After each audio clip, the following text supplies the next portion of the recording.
Amigos, bienvenidos una vez más a su programa Convivencia Ciudadana, programa de El Pueblo para el Pueblo, toda la comunidad, y ustedes saben que siempre están invitados para que nos hagan cualquier tipo de pregunta.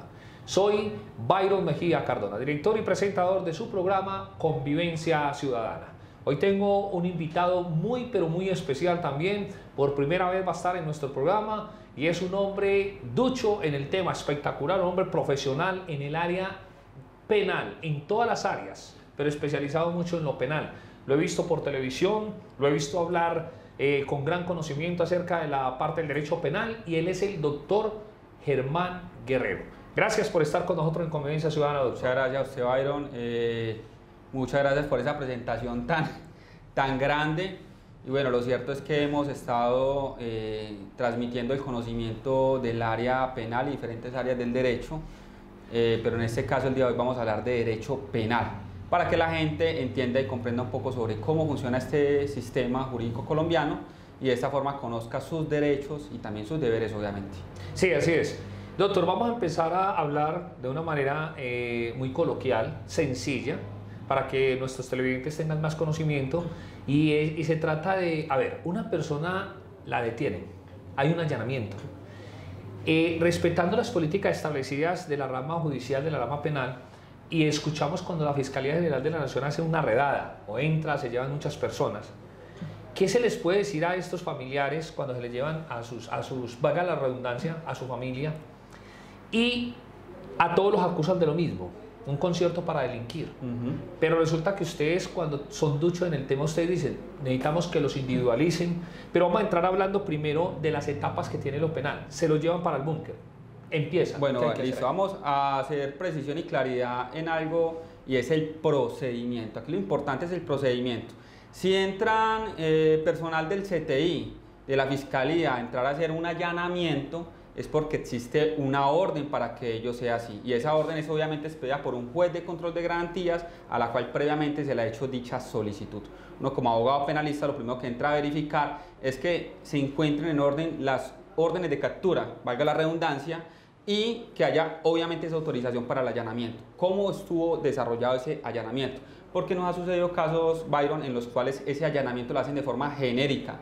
Pero la misma ley dice, el Código de Procedimiento Penal dice que debe señalarse en dónde, en qué parte del inmueble donde se va a hacer el allanamiento es los que tienen autorizados para ingresar. Entonces, lo primero que hay que ser muy claros con el televidente es que al momento de presentarse este tipo de situaciones legales, como personas que se encuentran, digamos en este caso siendo individualizadas y posteriormente reseñadas, tienen muchos derechos, los cuales deben de ser cubiertos y cumplidos por la legislación colombiana y por medio de sus funcionarios, operadores que precisamente dan aplicación a esa orden judicial. Básicamente, ¿en qué consiste? En revisar de que sí le hayan leído los derechos a las personas, que las personas no hayan sido maltratadas, que el tiempo en el cual se hace el allanamiento y la captura esté dentro del término de ley, conforme a la orden solicitada precisamente por ese juez de control de garantías, que obviamente fue el que lo expidió.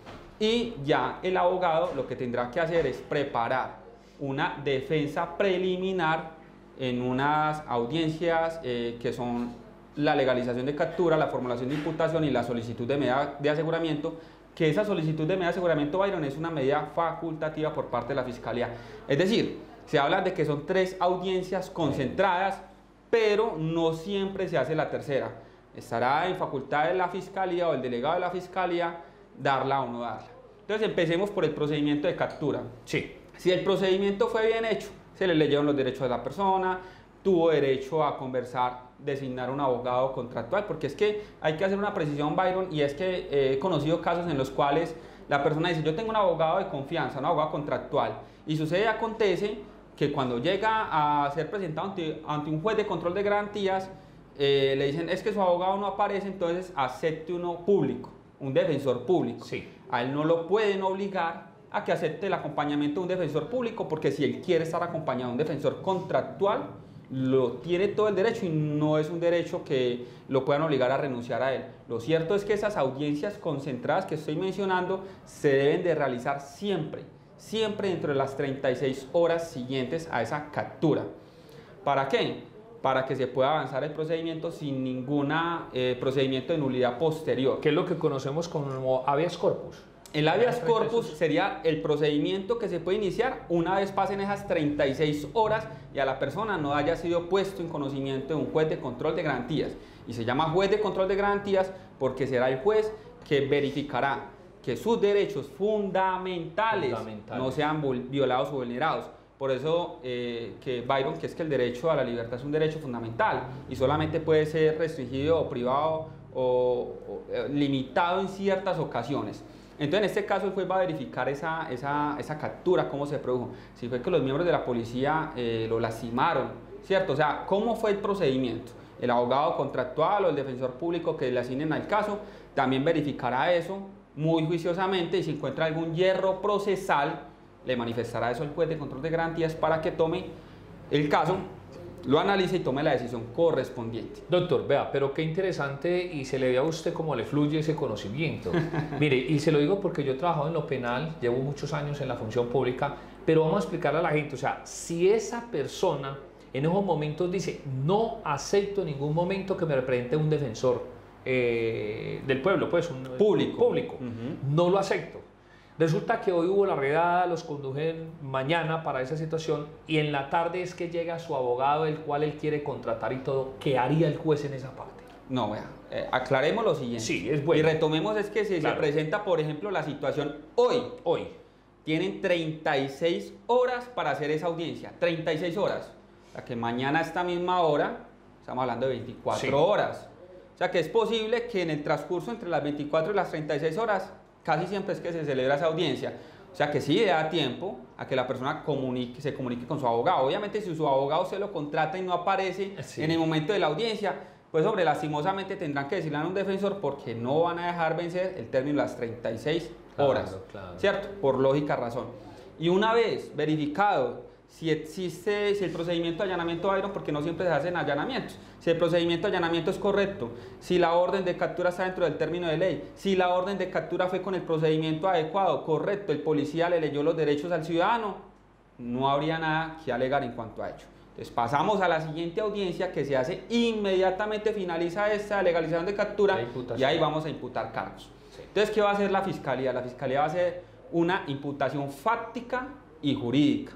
¿Qué significa ello? Eso. Imputación fáctica, va a narrar los hechos de por qué usted presuntamente es el autor o el partícipe de una conducta punible y posteriormente a ello va a señalar claramente cuál es el presunto delito que usted se le está indicando, o sea que usted presuntamente cometió.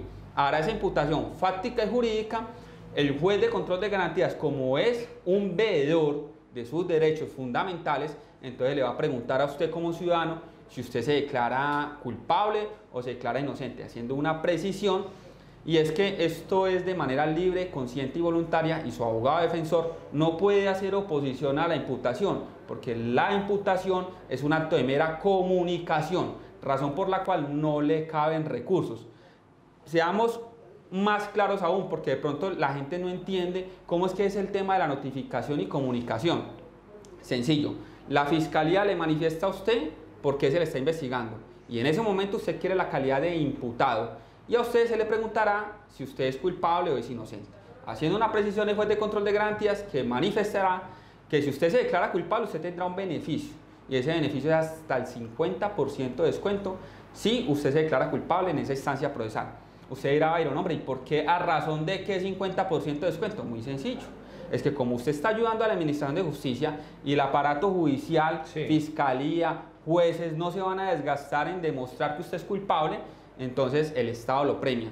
Pero ojo, es hasta el 50% de descuento. No estamos hablando del 50%, puede ser el 10%, puede ser el 20%, puede ser el 30%, puede ser el 40%, máximo el 50%, jamás más del 50%.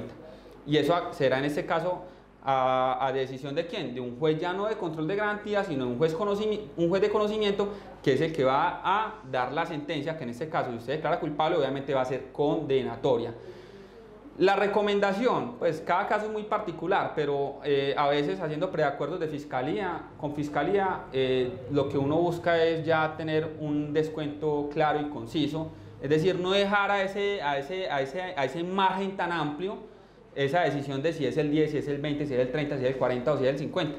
uno hace negociaciones con fiscalías, preacuerdos, dependiendo del delito, dependiendo de la situación, en caso tal de que la persona sea responsable penalmente, porque obviamente existen personas que son completamente inocentes y hemos tenido muchas situaciones de estas en las que las personas son inocentes y se hacen, digámoslo así, pasar situaciones que verdaderamente no han sucedido en la vida real como tal. Entonces, lo cierto es que no siempre que una persona se descendiga en una responsabilidad legalmente es culpable. Bueno, mejor dicho, vamos a estar constantemente viendo el rostro del doctor Germán Guerrero. Vamos a hacer, por ejemplo, un aire en estos momentos porque le digo que me he metido en la película. Lo explicas muy bien. Gracias. Viene de la imputación, que yo voy mucho al Palacio de Justicia, incluso hace 2 días estuve allá. Y cuando, doctor, ya después de ese beneficio, pero usted toca el alma y la llaga de mucha gente. Y es, los que hemos ido a los centros penitenciarios y nos hemos dado cuenta de mucha gente inocente.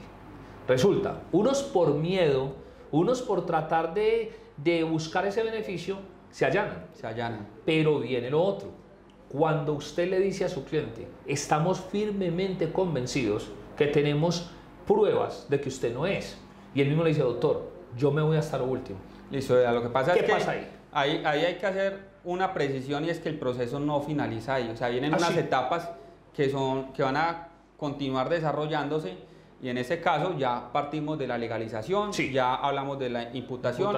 Y en la solicitud de medida de aseguramiento, como le decía Byron, es algo facultativo, dependiendo de la gravedad que revise, qué tanta a veces la fiscalía de por sí no tiene que mostrar pruebas en la audiencia de formulación de imputación. Conozco casos en los que los fiscales lo hacen para causar un poco de temor y que la persona se allane y se declare penalmente responsable, porque para nada es un secreto, hombre, Byron, que en este país a los fiscales son medios por condenas. O sea, hay que hablarlo con claridad. Pues. Ahora le voy a preguntar sobre eso. Muy bien. Hay que hablarlo con claridad. Sí, señor. Entonces, a veces tratan de sacar todo este elemento material probatorio para que la persona se allane, se declare penalmente responsable, pero lo que pasa es que no sabemos si esas pruebas que dicen tener, digamos que sí existan, que las pruebas existan, pero no sabemos si las pruebas son válidas. Entonces, habría que entrar a analizar por parte del defensor, ya no en la audiencia de imputación, sino en la audiencia de formulación de acusación, de la cual hablaremos ahorita después de los mensajes institucionales, sobre cómo es el procedimiento de la misma. Muy bien, ya regresamos.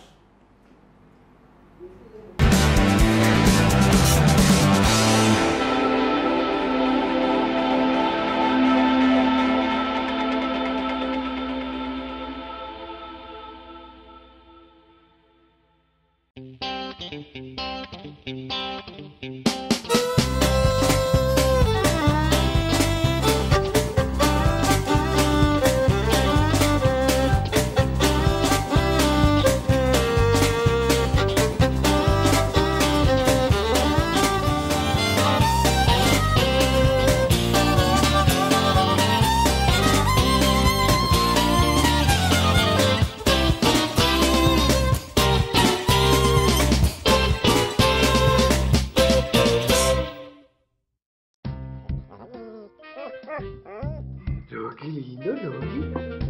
Rocky, la pelotita. La pelotita, Rocky, la pelotica. La pelotita.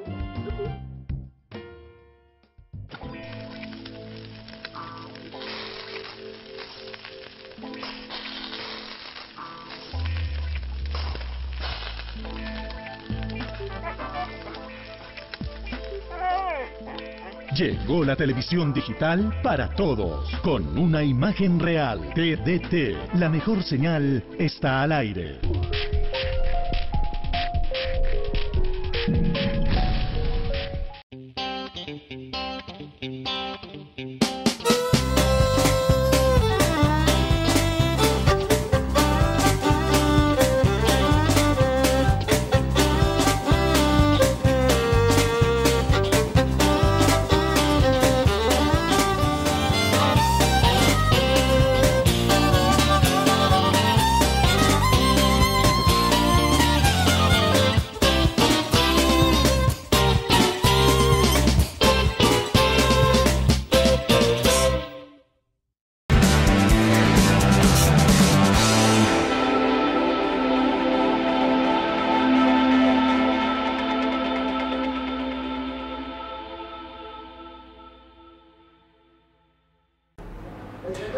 Amables televidentes, estamos entonces hablando hoy de derecho penal, algo que nos interesa a todos, a todas, a la gente que está ahí viéndonos por televisión. Estamos en Convivencia Ciudadana. Un saludo muy especial a nivel nacional e internacional a todos y cada uno de nuestros televidentes y a los oyentes de la emisora Minuto de Dios 1230M, la señal del cielo. Estamos con el doctor Germán Guerrero. Lo he dejado ahí que él vaya, mejor dicho, que es que nos va entreteniendo y nos vamos metiendo en la película, y eso ha creado conciencia, doctor Deroy, que es lo que nos estás enseñando y nos estás abriendo esos ojos.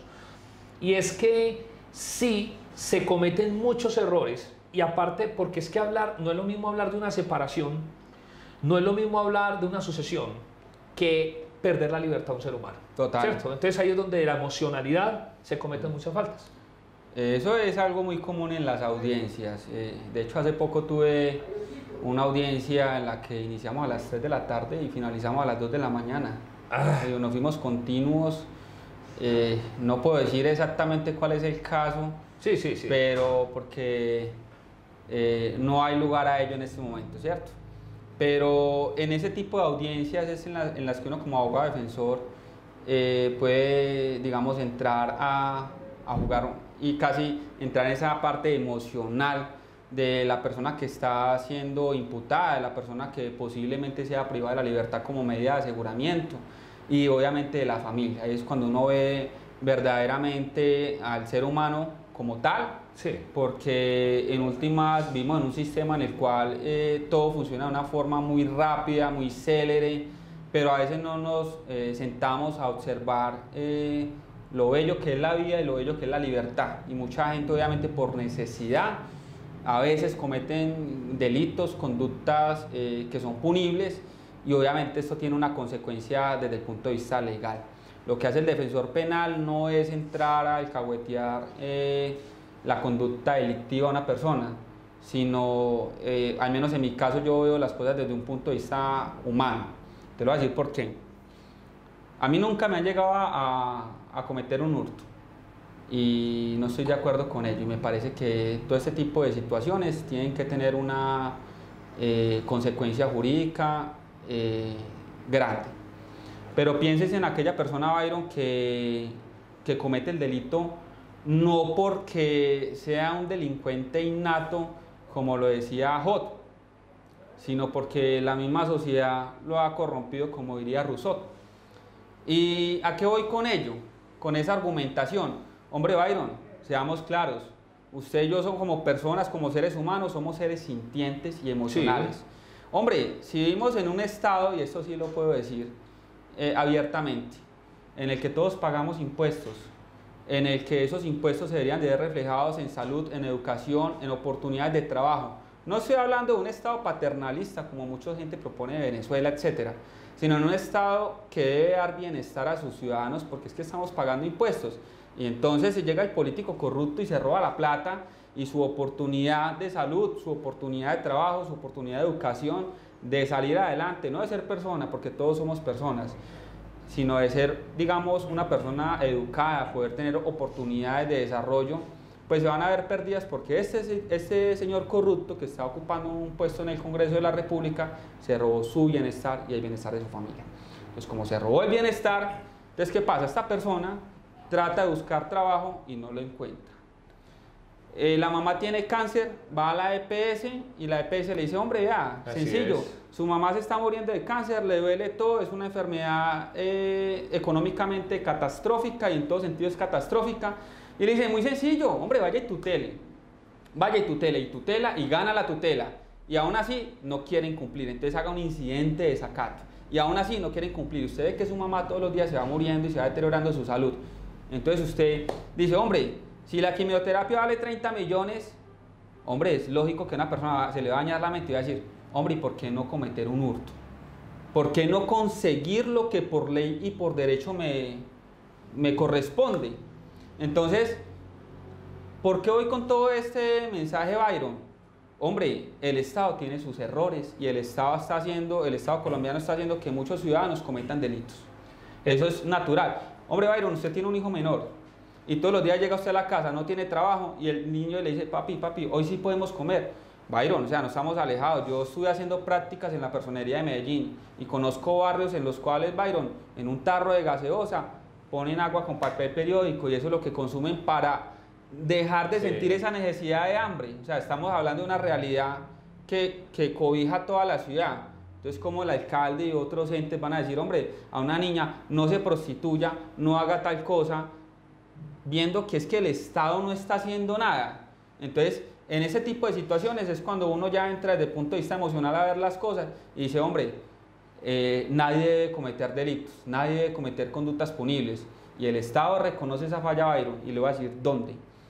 En el Código Penal, la Ley 599 del año 2000 establece un principio y se llama marginalidad. Y por medio de marginalidad muchas personas obtienen el 50% de descuento de sus penas. Hombre, ¿por qué? Porque el Estado está reconociendo que efectivamente hubo una falla del Estado. Digo, no, es que la necesidad es a tal punto que a esta persona le tocó delinquir. Hombre, vea, no nos vayamos tan allá. Miremos un caso muy concreto, el caso que fue público y salió por todos los medios de comunicación del señor que robó unos caldos de gallina Maggi en una cadena de supermercados del país muy reconocida, y entonces lo condenaron a 5 años, pero es que el hombre llevaba 2 o 3 días sin alimentarse y estos caldos eran para echarlos en un agua y ponerlo a calentar y poderlo consumir. Entonces estamos viendo que es que hay, desde el punto de vista operativo del Estado, en ese momento, no es por nada, pero el Estado colombiano es un Estado fallido.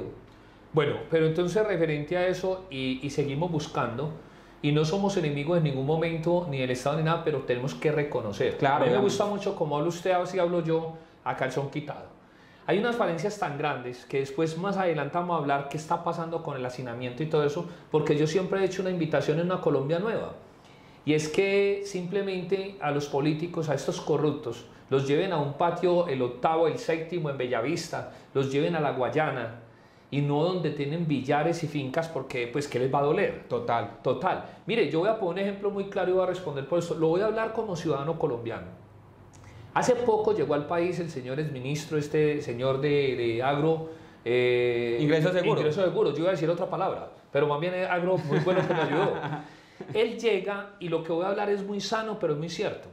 Aquí ya se está hablando de cómo quedaría en libertad, cómo quedarían esto y lo otro. En Estados Unidos nos mostraron hace poco cómo lo sacan con un uniforme naranjado, con sus cadenas, con sus cosas, y digo yo, vea, mire, lloraron, yo vi la entrevista que le hicieron a la esposa, no estoy diciendo que estoy deseando nada en contra de él, pero yo soy como usted, estoy poniendo un ejemplo claro. Claro, total. ¿Qué está pasando? Después vamos a hablar de eso y por eso usted más adelante va a llegar con nosotros de nuevo para que continuemos con esta situación, y es las falencias de ese Estado, y que uno sabe que mucha gente, usted y yo hemos ido mucho al Palacio de Justicia, vaya de afuera para que escuche tristezas. Total. De la gente que está allá, mejor dicho, que no saben ni qué hacer. Y son unas historias de vida pero impresionantes. Y ahí es donde estábamos hablando precisamente de la situación de las personas. Hombre, claramente usted y yo nos podemos sentar y comer, ir a pedir un plato, X o Y plato y pagarlo. Pero hombre, es que hay gente que vive con menos de 2.000 pesos diarios. Claro. Entonces usted como le dice, señor Estado, no, pues hombre, déjate morir. Hombre, vamos al Estado, el Estado del ser humano, el estado de necesidad. Hombre, todas las personas tienen su derecho y la necesidad del cuerpo lo hace buscar alimento por donde sea. Entonces, obviamente, existen personas que se encuentran dedicadas al hurto y eso ya es un trabajo para ellos. Condena total para esas personas. Pero cada caso es muy particular, como lo decía Byron. Claro. Cada caso es muy particular. Hay personas que lo hacen por necesidad. Hay personas que lo hacen por necesidad. El caso lo del caldo Maggi que le comentaba ahorita. Pero hay personas que obviamente es un estilo de vida, es un trabajo, y estas personas obviamente el Estado tiene que entrar a desarticular todo este tipo de grupos al margen de la ley. ¿Cómo le parece que incluso la Fiscalía General de la Nación dice en Colombia varias veces y lo repite que se suspendan operativos, que no, eso es imposible? Y es de hecho por el mismo hacinamiento. Pero es imposible. Pero vea que es otra falencia del Estado, Byron. No. Porque es que estamos hablando de, bueno, suspender operativos que porque hay hacinamiento, pero es que es una falencia del Estado el hecho de que entremos también a llevar un montón de gente para los centros penitenciarios y carcelarios en medida de aseguramiento, es de lo que la Corte Interamericana de Derechos Humanos dice que debe ser, digamos, la última ratio como tal, así como lo señala la Corte Constitucional. Porque es que ahorita que estamos hablando de la última audiencia concentrada, que es la solicitud de medida de aseguramiento, que es algo facultativo por parte de la Fiscalía, En muchas ocasiones lo que se pretende es privar a la libertad a la persona mientras se adelanta toda la investigación. O sea, en este momento la persona sigue siendo presuntamente inocente, que es un derecho que todas las personas tienen, a presumirse la inocencia hasta que un juez declare obviamente lo contrario. Pero mientras que ello es así, entonces la persona va a estar privada de la libertad en un centro penitenciario y carcelario con verdaderas personas que ya han sido condenadas la mayoría, sí, es que y entonces esta persona, si tenía trabajo, hombre, sin trabajar, si tenía hijos, entonces los derechos del menor, ¿qué? ¿Quién les va a alimentar esos menores de edad? ¿Cierto? Y mucho, vea, Byron, es que la situación es muy clara. La mayoría de la gente que está en la cárcel son personas de escasos recursos. Entonces, hay que ser muy claros. Si esta persona tiene un menor de edad por el cual está respondiendo y sea, sin que sea obviamente condenado, se va para una cárcel provisionalmente, obviamente también se le está traduciendo esa sanción a ese ciudadano, al hijo menor. Entonces hay unas cosas que hay que entrar a analizar y yo creo que el sistema colombiano debe modificar, y es más que todo por el tema de lo que concierne a esa presunción de inocencia. Y hombre, Byron, del tema de la resocialización, el Código Penal es muy claro, y lo que busca el Código Penal no es ojo por ojo y diente por diente, lo que busca el Código Penal es la resocialización del individuo. Y si a eso vamos, entonces hablemos de una persona que sea condenado por un hurto y vamos a llevarle a un centro penitenciario y carcelario a que se codee con grandes zampones que verdaderamente han cometido delitos muy graves contra el pueblo colombiano, y entonces lo que se convierte el centro penitenciario es en una universidad del crimen. Sí, eso es. Eso es, mire qué tan importante esa frase, la universidad del crimen. Porque es que mire que es lamentable, y hacemos un pare ahí para ir a lo de la tercera, que es cuando se hará juicio, ¿cierto? Que pasamos de ahí. Pero mire que usted lo dice muy interesante. Le voy a hacer una pregunta. Resulta que Bello, Antioquia, mi municipio, que me siento orgulloso de trabajar allá yo trabajé prestando un servicio siempre de civil en determinados momentos porque había cárcel municipal, cárcel que muchos municipios la tenían. Estos alcaldes, en su ir y venir, negociaron y salieron de ella. La pregunta mía es, ¿qué hay de cierto que todo municipio está obligado a tener una cárcel municipal? Bueno, eso es un cuento que se ha propagado por las grandes ciudades del país. Y siempre se ha escuchado, pero es como el tema del jurado de conciencia, o los jurados que pueden apoyar las causas criminales. Dentro de la Constitución política se encuentra, pero es algo que no es aplicable.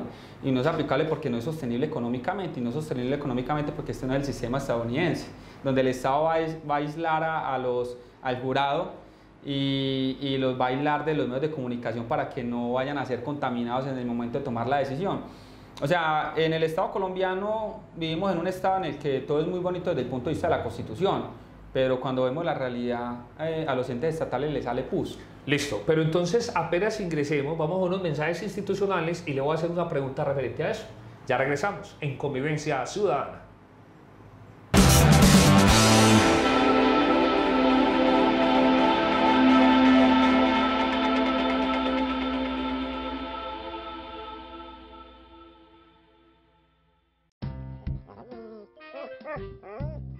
Qué lindo, Rocky. Rocky, la pelotita. La pelotita, Rocky, la pelotica. La pelotica.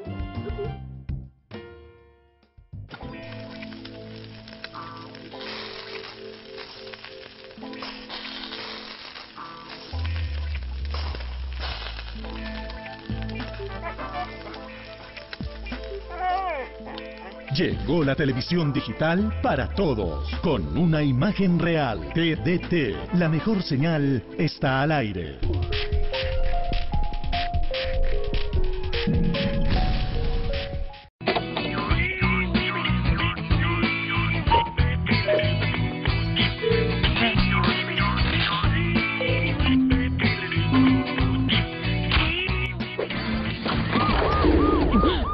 Robar señal de cable tiene consecuencias.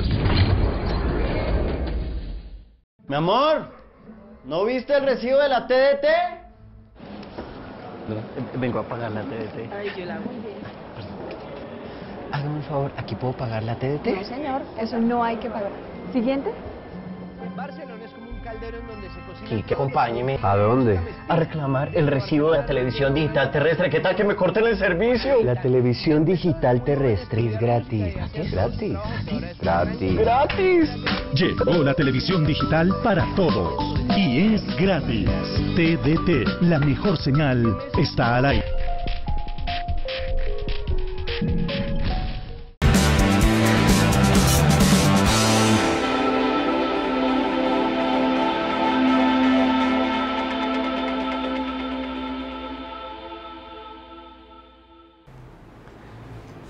Mejor dicho, estamos en estos momentos con Convivencia Ciudadana muy contentos, doctor. Mejor dicho, el conocimiento, la forma de explicar. Y créame, se me siente y se me ve la felicidad, es porque yo siempre en todos los programas de radio y televisión quiero que a la gente se le hable sencillo, pero claro. Claro, porque nosotros no podemos estar maquillando las cosas. Porque es que usted y yo conocemos la población que está detenida es mucha. Y cuando una persona está detenida, no está sufriendo esa persona solamente, es un núcleo familiar. Total.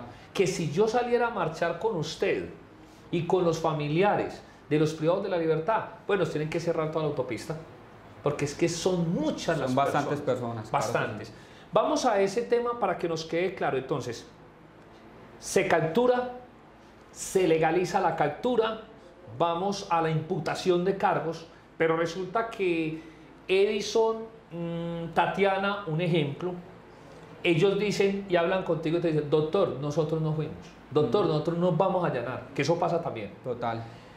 ¿Qué pasa cuando usted decreta, usted le escribe al juez o le dice al juez, mis poderdantes no se van a allanar? Bueno, claro que sí. De hecho, esa facultad de decir si se allana o no se allana no es del defensor. El defensor no lo manifiesta. Siempre lo va a manifestar es el cliente, que es el poderdante o el prohijado. Entonces, obviamente, el prohijado sí puede solicitarle al juez 2, 3, 4, 5 minutos para hablar con el abogado contractual o el abogado público, en algunas ocasiones abogado de oficio, y el abogado ya entrará a explicarle a ese prohijado cuáles son las consecuencias, obviamente, y los beneficios también, que básicamente lo estamos exponiendo ahorita acá. Consecuencia lógica, condena. Consecuencia lógica, un descuento. ¿De cuánto? No sabemos. ¿Por qué? Porque es hasta el 50%, del 10, del 20, cada caso es muy particular, o sea que de cada caso, el juez de conocimiento, ya no el juez de control de garantías, en ese momento no se dirá cuánto es su condena, seguirá privado de la libertad y se le dará una condena posterior. Y, obviamente, dependiendo de ello, entonces ya la Fiscalía va a solicitar medida de aseguramiento intramural o domiciliaria, y ahí vamos a aclarar una cosa. Una cosa es que usted esté en detención domiciliaria de forma preventiva o como medida de aseguramiento, y otra cosa es que usted tenga domiciliaria como condena. Son dos cosas diferentes. Sí. ¿Sí? La domiciliaria preventiva es cuando se le hicieron estas audiencias preliminares y el juez dice, bueno, vamos a dejarlo provisionalmente en su domicilio mientras se adelanta la investigación. Mientras se adelanta la investigación, no es que usted haya sido condenado a una domiciliaria, no es eso. Hace poco me llamaron de un programa radial, ¿puedo decir el nombre? Claro. De la W Radio, que tiene que ver con debates en Bogotá, y hacían una pregunta muy particular, que si nosotros estábamos de acuerdo o no con el tema de la eliminación de la prisión domiciliaria. Y la respuesta es muy clara, no estamos de acuerdo con la eliminación de la prisión domiciliaria. Hay unos casos muy particulares en los cuales, de no existir esta medida, se entraría a afectar un núcleo familiar. Y hay que hacer una precisión, lo digo porque en muchas ocasiones he visto derechos vulnerados de menores de edad, y es como cuando, por ejemplo, supongamos que aquí en Medellín capturan a una persona que todo su núcleo familiar vive en Medellín, igualmente tiene hijos menores, y sucede y acontece que la persona es capturada, se le adelanta todo el procedimiento, es condenada y lo trasladan de cárcel, por ejemplo, para la cárcel de Bogotá, para una cárcel en Bogotá. Hombre, esos menores están perdiendo esa estabilidad de ese núcleo familiar. Entonces, hay un artículo del Código Penitenciario y Carcelario, que si no estoy mal está por ahí por el 60, que señala claramente que para poder hacer un traslado de una cárcel a otra, como mínimo de pasar, uno de los requisitos dice que como mínimo de pasar un año. Esta persona está recién trasladada para la cárcel de Bogotá, entonces ese requisito no se podría cumplir. Por vía de tutela hemos sacado varios procesos avante, en los cuales sin cumplir ese requisito legal, poniendo en claridad al juez de tutela, en este caso, de que se están vulnerando los derechos de un menor a su núcleo familiar, nuevamente remiten al interno para la ciudad de Medellín. Obviamente esto es algo que cada caso es muy particular y que cada juez tendrá que estudiar y analizar, porque no siempre se da. Pero es claro informarle, y es muy importante informarle a los televidentes de este canal, que ello es posible y que se pueden hacer este tipo de solicitudes, y lo digo porque, hombre, eso es el diario vivir, eso es pan de cada día. Pero retomemos, porque a veces tratando de Sí, dar estas sí. cápsulas jurídicas que sé que les interesa mucho a los televidentes, y las personas que nos están viendo de pronto dicen, hombre, nunca me ha tocado ese tipo de situaciones, pero muy probablemente a un familiar o a un conocido le puede llegar a suceder Claro, algún tipo de claro, esos claro. problemas legales, y es importante que digan, hombre, usted tiene derecho a guardar completamente silencio. Que si a usted le van a preguntar algo sin que esté su abogado, usted puede guardar silencio, y ese silencio no puede ser considerado como una aceptación de una responsabilidad. Obviamente, posteriormente ya asesorado por un abogado, usted sí podrá entrar a tomar decisiones de forma libre, consciente y voluntaria, porque obviamente quien sufre la condena no es el abogado, es el prohijado, la persona que en este momento adquiere la calidad de si está sindicado, si está imputado, si es acusado, si va a ser condenado. Entonces hay que hacer mucha precisión en eso. Finalizadas esas audiencias preliminares, legalización, imputación y solicitud de medida de aseguramiento, posteriormente la Fiscalía tendrá que acusar, y en esa audiencia de formulación de acusación que es posterior a estas, que habíamos mencionado anteriormente, tendrá que desplegar todo el elemento material probatorio lícitamente obtenido. Entonces ya el abogado defensor analizará esas pruebas, y posteriormente en una audiencia que se llama preparatoria, el abogado tendrá que entrar a tratar de controvertir esas pruebas y manifestar el por qué, obviamente, estas pruebas, si son eficaces, si son válidas, ¿cierto? Si no fueron obtenidas ilícitamente. Y posteriormente ya nos enfocaremos en lo que es el juicio oral, y en el juicio oral obviamente ya habrán unos alegatos, y ya el juez de conocimiento será quien tome la decisión que por cierto es apelable. Si la persona es condenada, pues se podrá apelar, es decir, que un juez superior conozca sobre el trámite que se adelantó y diga si efectivamente confirmo la decisión o la revoco. Disculpa ahí, uno, ¿se ha logrado dentro de su experiencia también que los que se han ido a juicio, se ha comprobado y usted ha argumentado donde dice qué pena, es que él no era culpable? O sea, se ha logrado, cuando dice ni me allané ni nada de eso, dejé que se siguiera todo. Y en medio de esas pruebas han logrado que quede en libertad la persona. Sí, claro, obviamente. Pues de hecho, la pregunta que me hace es, por cierto, no he tenido ninguna persona que haya sido condenada. No falta el día, obviamente, que uno pierda un proceso, ¿cierto? Sí, pero cuando se adelanta este tipo de procesos hay dos opciones: o se hace un preacuerdo si la persona está muy salpicada de muchas pruebas, o se hace, digamos, se vaya uno hasta juicio a tratar de demostrar la inocencia de la persona. Cuando digo que no han habido, digamos, ese tipo de condenas, es de las condenas que ya estamos hablando de privación de la libertad en centro penitenciario y carcelario. Obviamente sí he tenido personas que han sido condenadas, pero a lo que hago alusión es condenadas que quedan en libertad por beneficios de suspensión de la ejecución de la pena, pena inferior a 4 años, o en una domiciliaria que en últimas, a mi criterio, eso es como una libertad. Y le voy a decir por qué: porque no es lo mismo que usted esté en la cárcel pagando una gaseosa a 6.000 pesos o a 8 o 10.000 pesos que estar en su domicilio. Claro. Viendo, por ejemplo, en este caso tengo un cliente que ya se volvió amigo, y el hombre en ese momento se encuentra en domiciliaria y trabaja desde la casa en la modalidad teletrabajo, que es una modalidad aceptada por el gobierno, institucionalizada desde hace varios años, y con esto tiene unos recursos, y con esos recursos sostiene a su familia.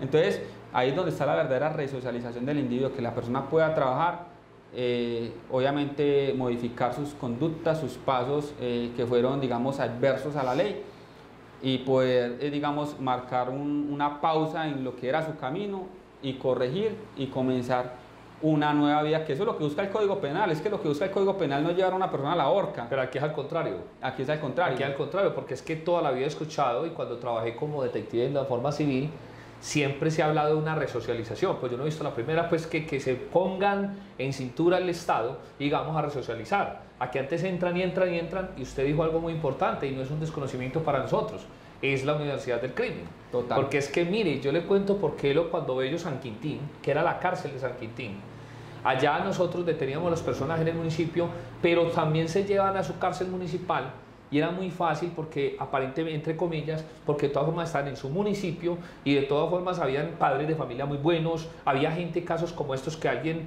violentó en una borrachera, y le llegaron a preguntar cuántas veces le ha pegado a la dama, era primera vez una cuestión, pero estaba en un ambiente más sanito, entre comillas.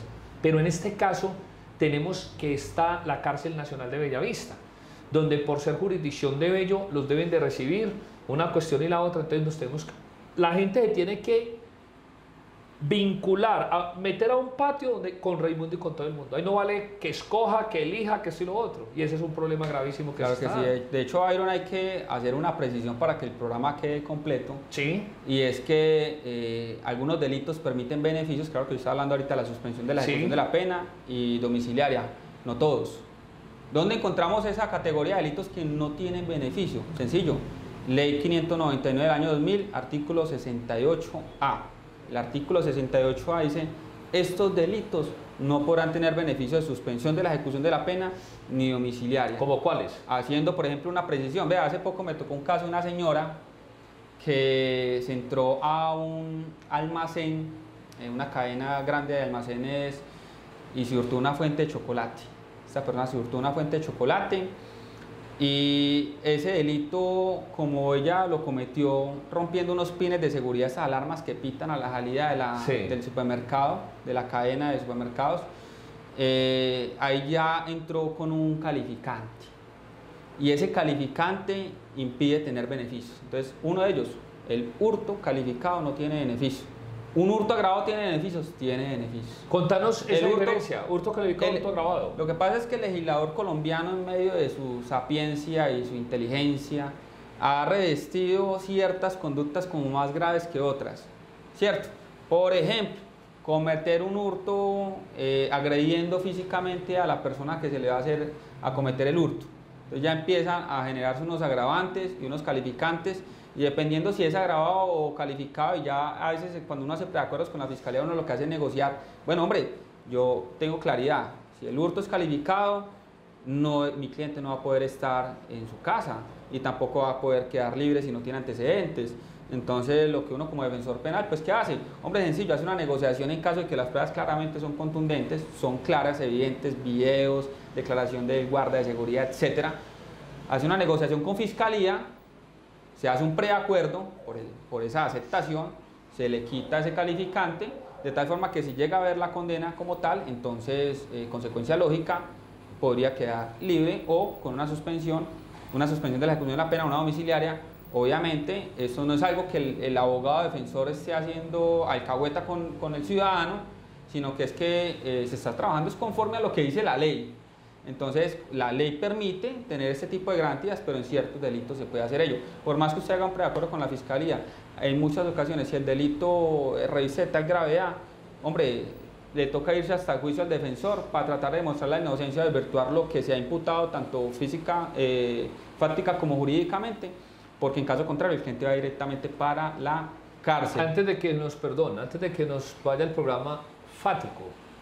Fáticos son los hechos que se han presentado, lo que sucedió, eso es lo fático, son los hechos que han sucedido y que son los que narró la fiscal o el fiscal delegado al momento de la imputación, y que deben de guardar relación, congruencia, lo dicho en la imputación, de los hechos fácticos que no se pueden modificar con lo que se manifiesta en la acusación, y es lo que tendrá que llevar a cabo hasta el juicio. Lo que sí podría haber una variación de pronto de la imputación jurídica.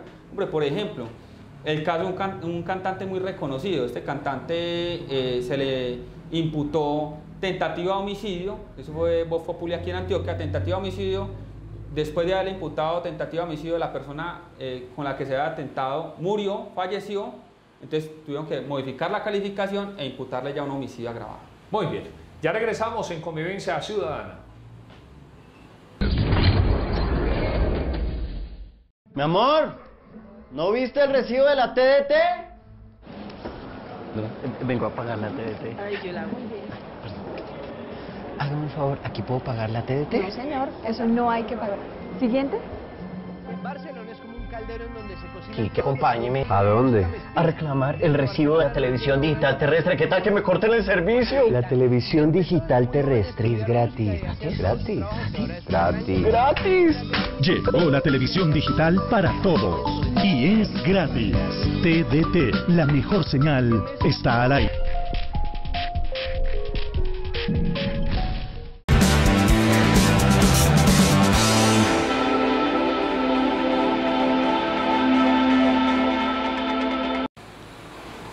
Continuamos en Convivencia Ciudadana, estamos hablando de derecho penal, las etapas que conllevan a una detención, la que lleva a una imputación de cargos, luego a un juicio y todo lo que nos embarga a nosotros no solamente en el país sino en el mundo. Pero tengo una inquietud de un televidente. El delito cuando una persona ingresa a un centro penitenciario y lo detienen dentro del centro penitenciario con droga, que le va a llevar a una persona que está recluida.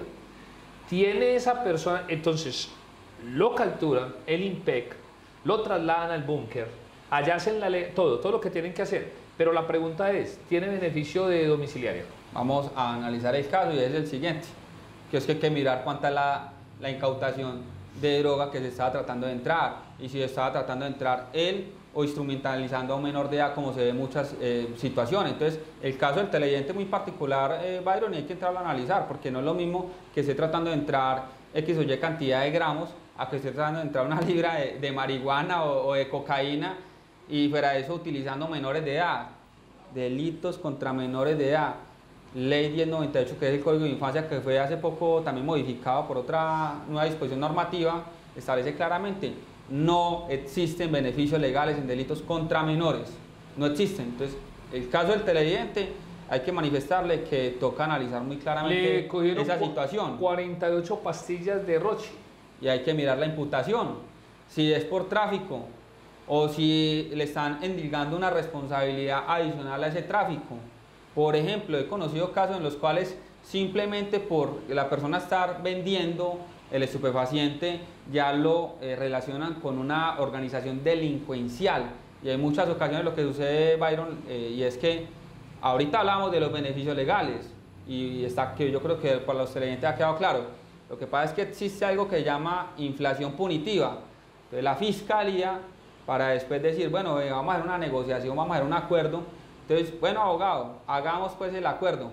En la imputación te infló punitivamente, como le había dicho yo a los televidentes, la imputación es un acto de mera comunicación, no le caen recursos. El abogado no puede decir, objeción su señoría, interpongo recurso porque la fiscalía está inflando punitivamente contra mi prohijado. No. Entonces, ¿qué hacen muchos fiscales? Vamos a ese caso, imputan tráfico de estupefacientes y adicional a ello concierto para delinquir. Pero por ninguna parte están las pruebas de ese concierto para delinquir, y usted ve en los periódicos que capturaban a tal persona que pertenecía a X o Y banda, X o Y organización criminal o delincuencial. Entonces ya cuando el apoderado, es decir, el abogado va y negocia con el fiscal, entonces el fiscal dice, bueno, hágale, yo le quito pues el concierto para delinquir y se lo voy a dejar pues en el tráfico. No te está dando ningún beneficio, porque lo que hizo fue inflar punitivamente para después dejarlo como verdaderamente debe haber quedado.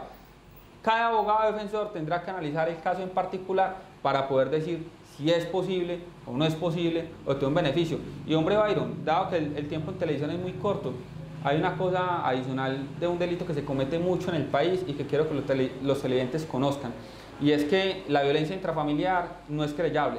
Eso significa que ese delito no es desistible, y si no es desistible no es conciliable, razón por la cual en este tipo de procesos de violencia intrafamiliar el abogado defensor tiene que irse hasta las últimas consecuencias en un juicio para tratar de demostrar la inocencia, porque en caso contrario la persona lo va a pagar ese delito en un centro penitenciario y carcelario. La violencia intrafamiliar no es muy consultada, no tiene beneficios legales, y adicionalmente la violencia contra servidor público, y se lo digo porque este tipo de casos llegan muchos a la ¿Esa del oficina. servidor público? La violencia contra servidor público. ¿Qué? No tiene beneficios legales, o sea, no hay posibilidad de que una persona que cometió violencia contra servidor público termine en su domicilio o termine en libertad por una suspensión de ejecución de pena. Me pena. das una buena noticia, yo soy servidor público, porque es que incluso por ahí vi que la semana pasada agredieron a 2 agentes de tránsito e incluso los empezaron a judicializar y todo eso, pero es una falta grave, ¿cierto? Así como nosotros nos la aplican también. Es lo que yo le estaba manifestando a usted, Byron. Va a tomar agua, que es bendita. Ya la tengo bastante reducida porque lo que hemos hecho en este programa es hablar bastante. Pero quería hacer esa precisión porque a veces las personas de forma acalorada toman decisiones porque un agente de tránsito le va a imponer un comparendo y entonces lo que hacen es agredirlo y terminan agravando su situación. Que ya no van a pasar de pagar una multa en tránsito, sino que tendrán que pagar abogados para una defensa, que tendrá que ir hasta juicio, que si en caso tal de hacerse un preacuerdo, en últimas quedarían en una cárcel, entonces van a gastar mucho más dinero. Entonces la recomendación obviamente en este caso es ese tipo de situaciones. Y hombre, tampoco hay necesidad de agredir a un familiar. Uno entiende obviamente que personas se ofuscan, pero ese tipo de delitos, de conductas punibles, no tienen beneficios. Entonces la invitación es precisamente a ser un poco más controlada en este tipo de situaciones, porque a veces la gente es muy intolerante, que la gente de tránsito, cumpliendo sus funciones como agente de tránsito, en su rol como agente de tránsito, ves que estás vulnerando una norma de tránsito y si usted no la está respetando, indiscutiblemente la gente de tránsito va a llegar a imponerle una sanción, que en este caso sería un comparendo. Bueno, doctor Germán Guerrero, cuéntanos tu oficina, cómo está constituida antes de terminar en este programa, ¿dónde están ubicados? Bueno, la verdad, Byron, es que nosotros estamos ubicados en varias partes del país. Estamos en Pereira, estamos aquí en Medellín, estamos en Bogotá y estamos aperturando nuevas sedes aquí en el país. También tenemos sedes en Panamá, en México, Estados Unidos, en la parte de Miami y en la Florida en Estados Unidos y en Argentina y España. También estamos prestando servicios. Aquí en Colombia, pues en Pereira estamos en el edificio Diario de Lotún, aquí en Medellín estamos en el edificio Gaspar de Rodas, esto es sobre la avenida Oriental, diagonal a la iglesia de San José, la oficina es la 405 y nos pueden consultar y buscar en redes sociales como Guerrero Abogados. Excelente, incluso tuve la oportunidad de estar la semana pasada en su oficina y todos tan geniales, tan sencillos y tan profesionales. Muchas gracias, Byron. Consejo que le quieras dar a la gente en este programa tan ameno, tan instructivo, sobre cuando le detienen un familiar. ¿Qué es lo primero que tienen que hacer? Sencillo, contactar un abogado de confianza, guardar silencio ante cualquier interrogatorio que se presente por parte de algún funcionario público. Está usted en todo su derecho de guardar silencio y lo más importante, contratar a un abogado ético que le narre y le cuente su situación jurídica de una forma honesta. He conocido casos en los cuales las personas llegan a ser condenadas sin previamente haber sabido las consecuencias de X o Y acto que se hubiese prohibido presentar. Las etapas en derecho son preclusivas, o sea que ya después usted no puede llegar a decir, me allano, sí, acepto cargos, y bueno, le van a dar hasta el 50% de descuento y posteriormente decir, ah no, yo me arrepiento. No. Aquí esto es un procedimiento muy serio, estamos hablando de algo que se adelanta ante funcionarios judiciales, con fiscalía, entonces ya lo hecho está. Por eso es muy importante que una persona, un profesional del derecho, lo guíe, que usted sepa escuchar y tenga claridad de lo que puede suceder si usted toma una u otra decisión. Porque indiscutiblemente, hombre Byron, el mensaje es claro. Toda persona que cometa una conducta punible va a enfrentar una sanción. Ahora la pregunta es, ¿qué sanción y qué tan drástica es la sanción? Para eso está el abogado. No para sacar gente de casi, la persona que tiene casi un pie en la cárcel, sino para tratar de sacar a la persona de la mejor manera posible, porque la persona tiene que reconocer, obviamente, Byron, con las consecuencias de su actuar, de sus delitos. Razón por la cual lo que buscaría el abogado defensor siempre va a buscar que la persona salga lo mejor librado posible. Doctor Germán Guerrero, mejor dicho, muy contento, y de aquí en adelante oficialmente les digo, amables televidentes a nivel nacional e internacional, a este hombre y a su firma la tendremos también en radio, en los 1230 AM en directo a nivel nacional e internacional, en la señal del cielo, el Minuto de Dios. Y por supuesto acá están las puertas abiertas para que nos sigan acompañando. Bueno, muchas gracias, Byron, y gracias también a este programa Teleboyacá. Para nosotros es muy importante poder estar informando a todos los televidentes de este programa que es tan visto sobre sus derechos y también obviamente sobre sus deberes, Byron, porque no solamente es pedir derechos y que es que yo tengo derecho a X o Y cosa, sino también obviamente como ciudadanos regular las actuaciones, y verá que ese país verdaderamente, si todos desmovilizan su actuar punible, viviríamos en un país muy desarrollado, y creo que eso es lo que le ha faltado a Colombia para que ese país verdaderamente pueda ir en paz. Así es. Agradecerles a ustedes con la dirección general de Andrés Felipe Jiménez, en la cámara Jairo Gutiérrez, y también un agradecimiento muy especial a Dani Martínez, aquí como personal de la parte de cámaras. Este amigo de ustedes, Byron Mejía Cardona, los espero para dentro de 8 días. Muchas gracias por estar con nosotros en Convivencia Ciudadana.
Rocky, lindo, Rocky. Rocky, la pelotita. La pelotita, Rocky, la pelotica. La pelotica.